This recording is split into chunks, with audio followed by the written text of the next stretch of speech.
The rain was coming down hard that Thursday night, making the empty streets look like a black mirror under the streetlights. Jake had been driving his yellow cab through the city for almost 12 years now, and he could tell when a shift was winding down. It was nearly midnight and most people were already home, safe and warm in their beds. He was thinking about heading back to the garage when he saw her. A woman stood outside the main entrance of City General Hospital, waving her, arms frantically at every car that passed. The automatic doors behind her kept opening and closing as people walked in and out, but she stayed put, getting soaked by the rain. Something about the way she moved told Jake this wasn't just someone looking for a regular ride home. Jake pulled his cab over to the curb and rolled down his window. "You need a ride, miss?" The woman hurried over, clutching a small overnight bag against her chest. When she got closer, Jake could see her face was red and puffy from crying. Her hair was messy, like she'd been running her hands through it, and her clothes looked like she'd been wearing them for days. "Thank you so much," she said, her voice shaky. "I've been trying to get a cab for 20 minutes. Nobody stops at this hour." She climbed into the back seat and Jake noticed her hands were trembling as she gave him her address. It was across town, in one of the older neighborhoods where the houses were small but well kept. The kind of place where families planted flower, gardens in their front yards and knew their neighbors' names. As Jake pulled away from the hospital, he glanced in his rearview mirror. The woman was staring out the window, but he could tell she wasn't really seeing anything. Tears kept rolling down her cheeks and she kept wiping them away with the back of her hand. "Everything okay back there?" Jake asked, gently. In 12 years of driving, he'd learned when to talk and when to stay quiet. But something about this woman made him want to help. She let out a long, shaky breath. "My little boy is in there," she said, nodding toward the hospital as they drove away. "He's been in the ICU for 3 days now." Jake felt his heart sink. He had kids of his own, and he couldn't imagine what this mother was going through. "I'm sorry to hear that. Is he going to be okay?" "The doctors say they're doing everything they can," she replied, her voice barely above a whisper. He was riding his bike after school on Monday. A car ran a stop sign and she couldn't finish the sentence. The cab fell silent except for the sound of rain hitting the windshield and the gentle hum of the engine. Jake found himself driving a little slower, not wanting to rush this woman who was clearly dealing with the worst nightmare any parent could face. "I haven't been home since Monday," she continued after a few minutes. "I've been sleeping in the waiting room, eating whatever I could get from the vending machines, but I needed to come home to shower and get some clean clothes and to feed my cat." She managed a small, sad smile. "I know that sounds silly, but my boy asked me to take care of Whiskers while he's gone." "That doesn't sound silly at all," Jake said. "Kids worry about their pets. Shows he's thinking clearly, which is a good sign." As they drove through the quiet streets, the woman started talking more. Her name was Lisa, and her son Tommy was 8 years old. He loved baseball and had just learned to ride his bike without training wheels a few months ago. He was so proud of himself, always wanting to ride to the corner store or to his friend's house. "He's such a good kid," Lisa said, fresh tears starting to flow. "He always does his homework without being asked. He feeds the cat every morning, before school. Last week he used his allowance money to buy me flowers because he said I looked sad." Jake's throat felt tight. His own daughter was about Tommy's age, and he thought about how devastated he'd be if something like this happened to her. They were getting close to Lisa's neighborhood now, and Jake noticed her digging through her purse. She pulled out a small wallet and started counting the bills inside, laying them out on the seat next to her. He could see her in the mirror, counting the same money over and over again. 12, 13, 14, she whispered to herself. Then she'd start over. 12, 13, 14. The meter in Jake's cab read $18.50. They were still a few blocks away from her house. Lisa's counting got more frantic. She dumped out her purse looking for any loose change that might be hiding in the bottom. A few pennies and a dime rolled across the seat. $14.10, she said, and Jake heard the panic creeping into her voice. Jake turned onto her street, looking for the house number she'd given him. He found it halfway down the block, a small blue house with a front porch light that cast a warm yellow glow on the wet sidewalk. He pulled up to the curb and turned off the meter. But he didn't say anything about the fare yet. Lisa was still in the back seat, staring at the money in her hands. "I'm so embarrassed," she said, her voice cracking. "I spent almost everything I had on parking at the hospital and food from the cafeteria. I didn't even think about how I was going to get home. I just knew I had to come back and take care of things here." She looked up at Jake through the rearview mirror, and he could see the shame and exhaustion in her eyes. "I can give you what I have now, and I promise I'll get you the rest. I can call my sister, or maybe I can borrow from my neighbor. I'm good for it, I swear." Jake turned around in his seat to face her. Lisa was holding out the crumpled bills, her hand shaking. In that moment, looking at this mother who was going through the worst time of her life, Jake made a decision that would change everything. "Put your money away," he said quietly. Lisa blinked, confused. "What?" "Keep your money," Jake repeated. "You're going to need every penny for your boy. Hospital parking, food, maybe some toys or books to keep him company when he wakes up. But the fare—" Lisa started to protest. Jake was already getting out of the car to help her with her bag. "There's no fare tonight," he said. "Just take care of your son and yourself." Lisa started crying again, but this time they weren't tears of desperation. They were tears of relief and gratitude. "I don't know how to thank you," she said. "I don't even know your name." "It's Jake," he said, handing her the overnight bag. "And you don't need to thank me. Just go hug that boy when he wakes up." As Jake watched Lisa walk up to her front door, he had no idea that this simple act of kindness was about to change both of their lives in ways he never could have imagined. Sometimes the smallest gestures create the biggest waves, and this was one of those nights when the universe was paying attention. Jake sat in his cab for a few minutes after Lisa disappeared into her house, watching the warm light from her living room window spill onto the wet porch. The rain had slowed to a gentle drizzle, and the street was quiet except for the occasional car passing by.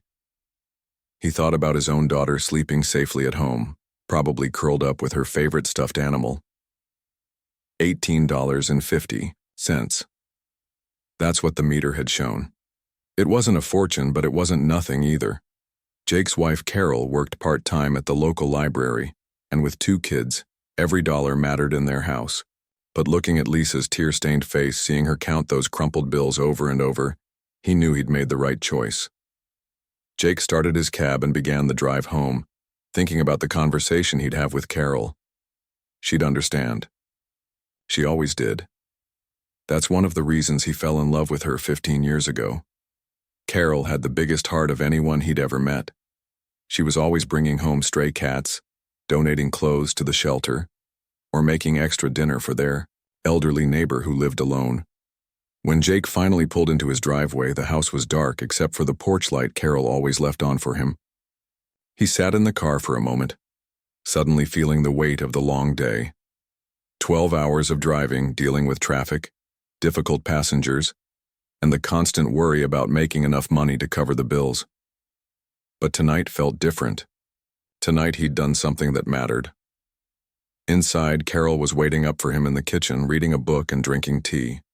She looked up when he walked in, and he could see the question in her eyes. After all these years, she could read his mood just by looking at him. "Long night?" she asked, closing her book and giving him her full attention. Jake poured himself a glass of water and sat down across from her. "I met someone tonight," he said. "A mother whose little boy is in the hospital." Carol's expression immediately softened. "Oh no. What happened?" Jake told her about Lisa, about Tommy in the ICU, about the bicycle accident and the 3 days of sleeping in hospital waiting rooms. He described how Lisa had counted her money over and over, the panic in her voice when she realized she didn't have enough for the cab fare. "So what did you do?" Carol asked, though Jake could tell she already knew. "I told her to keep her money," Jake said simply. Carol reached across the table and squeezed his hand. "How much was the fare?" $18.50. Carol nodded, not saying anything about their own tight budget or the bills waiting to be paid. Instead, she said, "That was the right thing to do. That mother needed kindness more than we need $18. The next morning, Jake couldn't stop thinking about Tommy. He wondered if the little boy had woken up yet, if the doctors had any good news for Lisa. As he started his Friday shift, Jake found himself driving past the hospital several times, looking for Lisa's familiar figure outside the entrance. Around lunchtime, Jake was parked outside the train station when his phone rang. It was an unknown number, but something made him answer it. "Is this Jake Peterson?" a woman's voice asked. "The cab driver?" Jake's heart skipped. Had Lisa somehow tracked down his number? Was Tommy okay? "Yes, this is Jake." "Who's this?" "My name is Beth Williams from Channel 7 News. I received a very interesting phone call this morning from a woman named Lisa Chen. She told me about something that happened last night involving you and a hospital ride." Jake felt his stomach drop. He hadn't done anything wrong, but the idea of being on the news made him nervous. "I'm not sure what you mean," he said carefully. "Lisa called our newsroom this morning," Beth explained. "She was crying when she told us about how you refused to take payment from her when she couldn't afford the full fare. She said you were an angel sent to help her during the worst time of her life."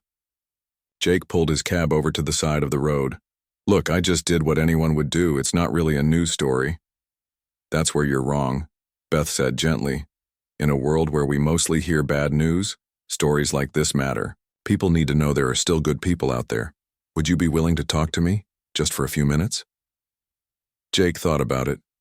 He'd never been on TV before, and the idea made him uncomfortable. But if it might help other people, remember to be kind to each other, maybe it was worth it. "What about Lisa?" Jake asked. "How's her son doing?" "Tommy woke up this morning," Beth said, and Jake could hear the smile in her voice. "The doctors say he's going to make a full recovery. Lisa wanted me to tell you that. She said Tommy's first words when he woke up were asking about Whiskers, his cat." Jake felt tears prick his eyes. That little boy was going to be okay. "That's wonderful news. Lisa also wanted me to tell you that she's going to find a way to pay you back even though you told her not to worry about it. She asked me to help her track you down. She doesn't owe me anything," Jake said firmly. "I'm just glad her boy is okay." After Jake agreed to meet with Beth later that afternoon, he spent the rest of his shift thinking about the phone call. He'd never thought of himself as particularly special. He was just a regular guy trying to make a living and take care of his family. But maybe that was the point. Maybe being kind didn't require being special. Maybe it just required paying attention and caring about other people. When Jake got home that evening, Carol was in the kitchen making dinner. Their 13-year-old daughter Amy was at the table doing homework, and their 9-year-old son David was building something complicated with his building blocks. "Dad," David called out when Jake walked in. "Look what I made. It's a hospital." Jake knelt down next to his son, looking at the colorful plastic building. "That's really good, buddy. Why did you decide to build a hospital?" "Because hospitals are where people go to get better," David said matter-of-factly. "And Mom told me you helped someone who had to go to the hospital last night." Jake looked up at Carol, who was smiling at him from across the room. "Is that right?" "I told them what you did," Carol said. "I thought it was important for them to know that their dad is a good man who helps people when they need it." Amy looked up from her math homework. "Mom said you didn't take money from a lady whose kid was hurt." "That's right," Jake said, sitting down at the table with his family. "But don't we need money?" Amy asked. She was at the age where she was starting to understand how the world worked, how bills needed to be paid and groceries needed to be bought. Jake thought carefully about how to answer. "We do need money," he said. "But some things are more important than money. Sometimes people need help more than we need a few dollars." David looked up from his blocks. "Like when I share my toys with kids who don't have any." "Exactly like that," Jake said, ruffling his son's hair. As they sat around the dinner table that night, Jake realized that the lesson from the previous evening wasn't just about helping Lisa. It was about showing his own children what it meant to put compassion before profit, to see other people's pain and respond with kindness instead of indifference. Little did Jake know that by morning, everything would change. The simple story of a cab driver's kindness was about to reach far beyond his small family dinner table. Jake had agreed to meet the news reporter at a small coffee shop downtown, but as Saturday morning arrived, he was having second thoughts. He stood in front of his bedroom mirror trying to decide what to wear. Carol had ironed his best shirt, the blue one she'd bought him for their anniversary last year. "You look nervous," Carol said, adjusting his collar. "It's just a conversation. Honey, tell them what happened and that's it." "What if I say something stupid?" Jake asked, running his hand through his hair. "What if people think I'm just looking for attention?" "Anyone who knows you would never think that," Carol replied. "You've been driving that cab for 12 years and you've never once bragged about helping people. Remember when you helped that elderly man change his flat tire in the rain? Or when you drove Mrs. Rodriguez to the grocery store for free when her husband was in the hospital? You never told anyone about those things." Jake had forgotten about Mrs. Rodriguez. She was a regular passenger who always paid exact change and tipped with homemade cookies. When her husband had his heart attack, Jake had driven her back and forth to the hospital for 2 weeks without charging her. She'd tried to pay him, but he'd told her the cookies were payment enough. The coffee shop was busier than Jake expected for a Saturday morning. Families were having breakfast, college students were studying with their laptops, and the smell of fresh coffee and pastries filled the air. Jake spotted Beth Williams right away. She was sitting at a corner table with a notepad and a small recording device, looking professional but friendly. "You must be Jake," she said, standing up to shake his hand. "Thank you so much for agreeing to talk with me. Can I get you some coffee?" Jake ordered his usual black coffee and sat down across from Beth. She was younger than he'd expected, maybe in her early 30s, with kind eyes that reminded him of his daughter's teacher. "Before we start," Jake said, "how's Tommy doing? Lisa's son?" Beth smiled. "He's doing much better. I actually spoke with Lisa again this morning. Tommy is sitting up in bed, asking for ice cream and wanting to know when he can go home. The doctors say he might be released by Monday." Jake felt a weight lift off his shoulders. He'd been worried about that little boy all night. "Lisa also wanted me to give you this," Beth said, pulling out a folded piece of paper. "It's from Tommy." Jake unfolded the paper carefully. In crayon, a little boy had drawn a picture of a yellow taxi with a big smiley face. Above it, in shaky letters, someone had helped Tommy write, "Thank you for helping my mom. You are nice. From Tommy." Jake stared at the drawing, feeling his throat get tight. "He drew this for me?" "Lisa said he insisted on making it when she told him about what you did. He wanted to make sure you knew he was grateful." The interview started simply. Beth asked Jake about his background, how long he'd been driving a cab, about his family. She was easy to talk to, and Jake found himself relaxing as they chatted. "Tell me about Thursday night," Beth said gently. "What was going through your mind when you saw Lisa outside the hospital?" Jake described the scene, how Lisa had been frantically waving for a cab in the rain, how she'd looked like she'd been crying for days. He talked about the ride across town, listening to her story about Tommy's accident. "When did you realize she couldn't pay the full fare?" Beth asked. "I could see her in my mirror counting the same money over and over," Jake said. "She was getting more and more panicked. You could tell she was embarrassed and scared. Here's this mother going through the worst thing that can happen to a parent, and she's worried about owing a cab driver $20. What made you decide not to take her money?" Jake thought about it for a moment. "I guess I just thought about my own kids. If something happened to them, if I was in Lisa's shoes, I'd hope someone would show me the same kindness. It wasn't really a decision, you know? It just felt like the only right thing to do." Beth nodded, making notes. "Lisa told me you refused to take any payment at all. She tried to give you what she had. She needed that money more than I did," Jake said simply. "Hospital food is expensive, parking is expensive, and she still had to take care of things at home like feeding Tommy's cat." After about 30 minutes, Beth turned off her recording device. "This is a beautiful story, Jake. I think a lot of people are going to be touched by it." "When will it air?" Jake asked. "Tomorrow night, on the evening news." It'll probably be a short segment, maybe 2 or 3 minutes. Jake drove home, feeling good about the interview. Beth had been respectful and hadn't tried to make him sound like some kind of hero. He was just a regular guy who'd done a small favor for someone who needed help. Sunday evening, Jake's whole family gathered around the television to watch the news. Carol had made popcorn, and even the kids seemed excited to see their dad on TV. Jake was more nervous than he'd expected, fidgeting with the remote and checking the time every few minutes. When the segment came on, Jake barely recognized himself. The camera made him look more serious than he felt, and his voice sounded different on TV. But the story was told exactly as it had happened. Beth had done a good job of explaining the situation without making it overly dramatic. The segment showed the outside of the hospital where Jake had picked up Lisa, and they'd even gotten permission to film Tommy in his hospital room. The little boy looked small in the big hospital bed, but he was smiling and holding up his drawing of the yellow taxi. "My mom was really sad," Tommy said into the camera, his voice still a little weak.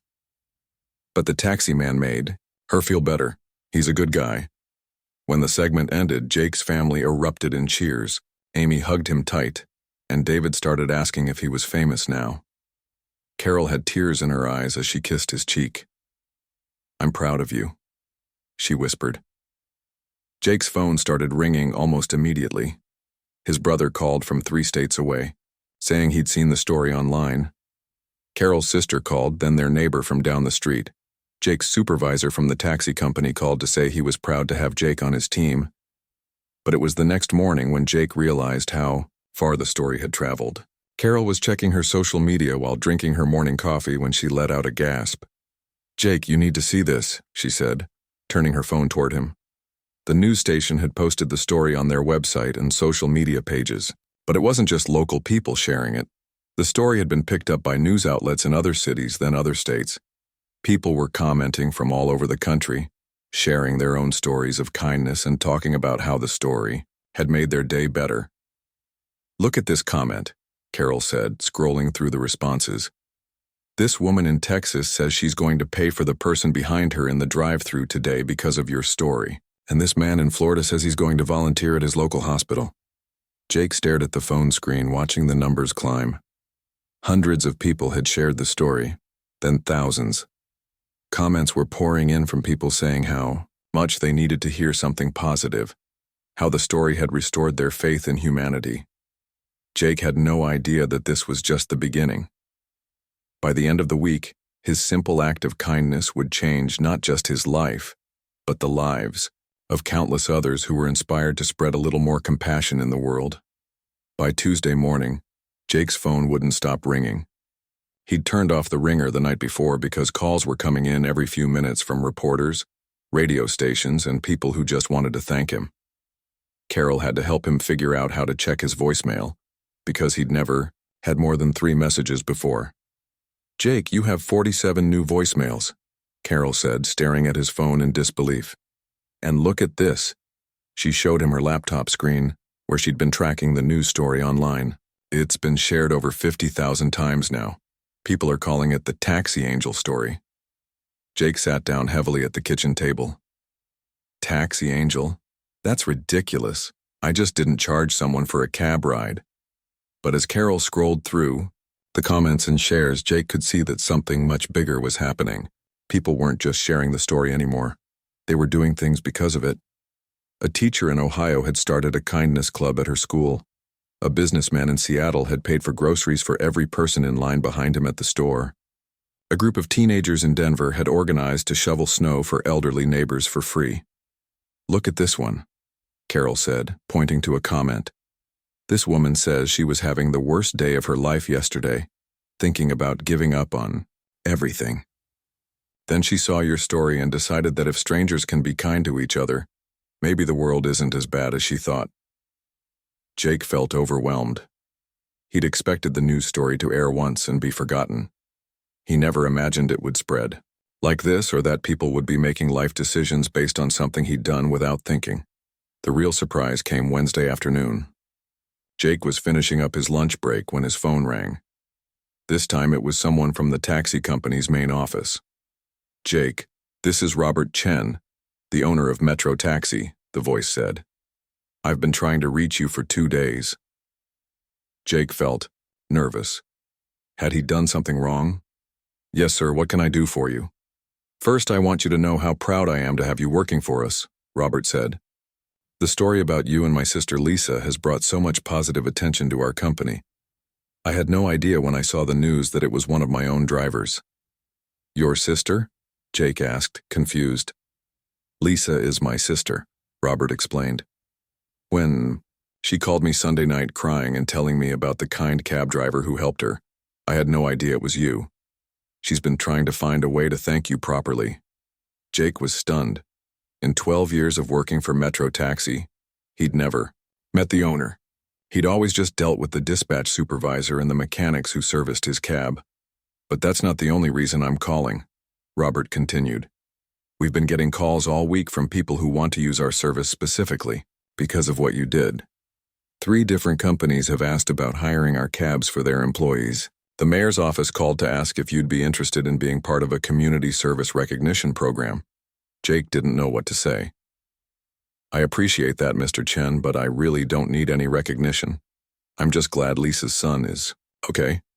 "Well, whether you want recognition or not, you're getting it," Robert said with a laugh. "Which brings me to why I'm really calling. I want to offer you something." Robert explained that he'd been thinking about expanding the company, maybe starting a community outreach program where they'd provide free rides to people in emergency situations. He wanted Jake to help run it. It would mean a raise, better benefits, and you'd be helping coordinate drivers to assist people like my sister, Robert said. "You'd still drive, but you'd also be helping other drivers understand how to serve the community better." Jake was quiet for a long moment. The offer was more than he'd ever hoped for, but it also felt strange to benefit from what he'd done for Lisa. "Can I think about it?" he asked. "Of course, take your time." Thursday brought an even bigger surprise. Jake was just starting his afternoon shift when Carol called him, her voice shaking with excitement. "Jake, you need to come home right now," she said. "Why? What's wrong?" "Nothing's wrong. Everything's right. Just come home, please." Jake drove back to his house as fast as he legally could, his mind racing with possibilities. When he pulled into his driveway, he saw Carol standing on the front porch with a huge grin on her face. She was holding an envelope in her hands. "What's going on?" Jake asked as he got out of the cab. "Remember how people have been sharing your story all week?" Carol asked. "Well, someone started something called a GoFundMe page for our family. They said they wanted to thank you for showing kindness to a stranger." Jake had heard of GoFundMe but had never really understood how it worked. "What does that mean?" Carol's eyes filled with tears as she handed him the envelope. "People have been donating money. Strangers from all over the country who were touched by your story and wanted to give something back to you." Jake opened the envelope with shaking hands. Inside was a printout showing the GoFundMe page. At the top, in big numbers, it showed the total amount raised. $73,847. Jake stared at the number, sure he was reading it wrong. $73,000? "And it's still growing," Carol whispered. "Jake, people are donating $5, $20, $100. There are comments from people saying they've never donated to anything before, but your story made them want to help." Jake sat down on the porch steps, feeling dizzy. This can't be real. Carol sat down next to him and pulled up the page on her phone. "Look at these comments. This woman from California says her husband is a cab driver too, and she knows how hard you work for your family. This man from New York says his mother was helped by a stranger during a medical emergency 20 years ago, and he's never forgotten it." As Carol scrolled through the comments, Jake saw hundreds of messages from people sharing their own stories of kindness they'd received or given. Teachers, construction workers, nurses, students, people from all walks of life who had been inspired by the simple story of a cab driver who refused payment from a worried mother. "But why?" Jake asked. "I didn't do anything special." "That's exactly why," Carol said softly. "You showed people that being kind doesn't require being rich or famous or special. You proved that ordinary people can make extraordinary differences in someone's life. That evening, Jake's family sat around the dinner table trying to process what was happening. Amy, their 13-year-old, was the first to speak up. "Dad, does this mean we're rich now?" Jake laughed, the first time he'd really laughed in days. "I don't know what it means, sweetheart. This whole thing is bigger than anything I ever imagined." David, their 9-year-old, looked up from his plate. "Are you going to help more people now?"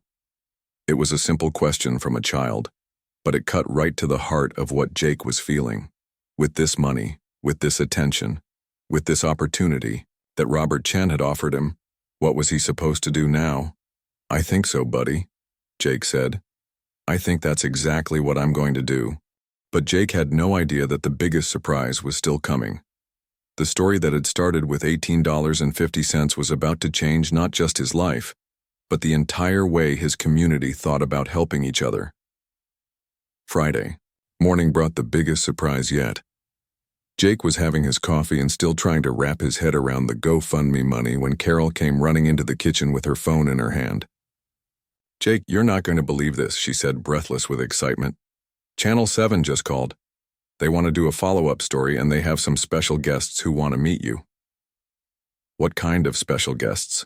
Jake asked, though he wasn't sure he wanted to know. This whole week had been like living in someone else's life.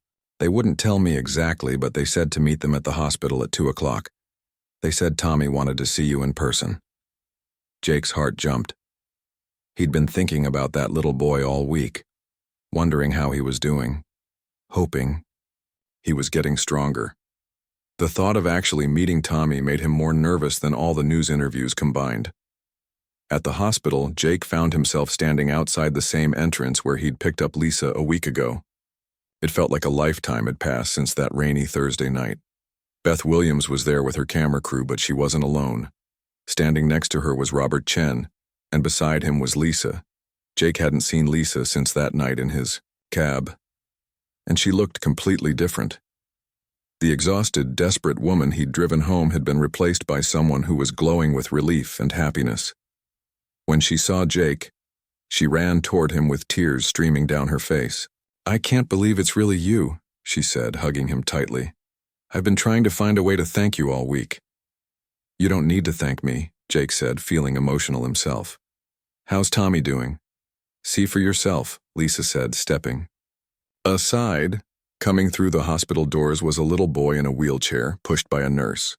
Tommy was smaller than Jake had imagined, with bandages still visible on his arms and a cast on his leg. But his face was bright with excitement, and he was holding the yellow taxi drawing he'd made for Jake. "Are you the taxi man?" Tommy asked, his voice still a little weak but full of curiosity. Jake knelt down so he was at eye level with the wheelchair. "I am, and you must be Tommy. I've been worried about you all week." Tommy grinned and handed Jake the drawing. "I made this for you. My mom told me you helped her when she was scared." "She helped me too," Jake said, taking the drawing carefully. "She reminded me that there are still good people in the world." Beth Williams and her camera crew were capturing everything, but Jake barely noticed. He was focused on this brave little boy who had been through so much but was still smiling and thinking about others. "I have something to tell you," Tommy said, his eyes sparkling with a secret. "We're not just here to say thank you." Lisa stepped forward, glancing at her brother Robert. "Jake, you've probably figured out by now that Robert is my brother. What you don't know is that our whole family has been talking about what you did. Not just for me, but for the way you've inspired so many other people." Robert nodded and pulled out an envelope. "Jake, I meant what I said about the job offer, but after seeing what's happened this week, we want to do something bigger." He handed Jake the envelope. "Inside there is a contract for a new position. You'd be the director of Metro Taxi's new community care program. Your job would be to train drivers, coordinate with hospitals and social services, and make sure that no one in an emergency ever has to worry about getting home safely." Jake opened the envelope, his hands shaking slightly. The contract showed a salary that was nearly double what he'd been making driving the cab. "But that's not all," Lisa added. "The GoFundMe money, it's reached over $95,000 now. We want to help you use some of that to expand the program. Free rides for people in medical emergencies, for families who can't afford to get to the hospital, for anyone who needs help. Tommy wheeled his chair closer to Jake. And I want to help too. When I get better, I want to make drawings for people who are sad, like I made for you. Jake felt overwhelmed by the generosity and kindness surrounding him. A week ago, he'd been a regular cab driver just trying to make a living. Now he was being offered the chance to turn his simple act of kindness into something that could help thousands of people. There's one more thing, Beth Williams said, stepping forward. The story about you has been picked up by national news networks. People across the country have been starting their own kindness programs because of what you did. Schools are teaching about compassion. Businesses are finding ways to help their communities, and individuals are looking for ways to help strangers. She showed Jake her phone, where news articles were displayed from cities all over America. Taxi Angel Inspires. National Kindness Movement, read one headline. How one act of compassion started a chain reaction of good, read another. You started something much bigger than a free cab ride, Robert said. You reminded people that we're all connected, that we all have the power to make someone's worst day a little better. 3 months later, Jake was driving a brand new taxi, with community care painted on the side. The Metro Taxi Community Care Program had already provided over 300 free rides to people in emergency situations. They'd partnered with local hospitals, social services, and even other taxi companies in nearby cities who wanted to start similar programs. The GoFundMe money had been used to buy specialized vehicles equipped to help disabled passengers, to train drivers in crisis support, and to create a fund that would keep the program running for years to come. Tommy had kept his promise too. Now fully recovered and back to riding his bike, he'd started an art program at the Children's Hospital, making drawings and cards for kids who were scared or lonely. He called it Tommy's Taxi Art, and he always signed his pictures with a little yellow cab. Jake still drove regular fares too, but now he approached every passenger differently. He listened more carefully, paid attention to people who seemed stressed or worried, and always remembered that everyone has a story. On quiet nights, when Jake was driving through the same streets where this all began, he sometimes thought about that rainy Thursday evening. How refusing $18.50 had changed not just his life, but the lives of so many others. Carol often reminded him that the money and recognition were nice, but the real gift was seeing how kindness could spread from person to person, city to city, heart to heart. You didn't just help one mother that night, she told him. You showed everyone who heard the story that they have the power to help too. Jake had learned that sometimes the smallest gestures create the biggest waves. Sometimes caring about a stranger for just 5 minutes can change the world in ways you never imagined. And sometimes when you think you're just doing your job, you're actually doing something much more important. You're proving that humanity is still alive and well, one act of kindness at a time. The story that started with a crying mother and a compassionate cab driver had become a reminder that we're all in this together, and that the simplest choice to be kind can echo far beyond anything we could ever dream.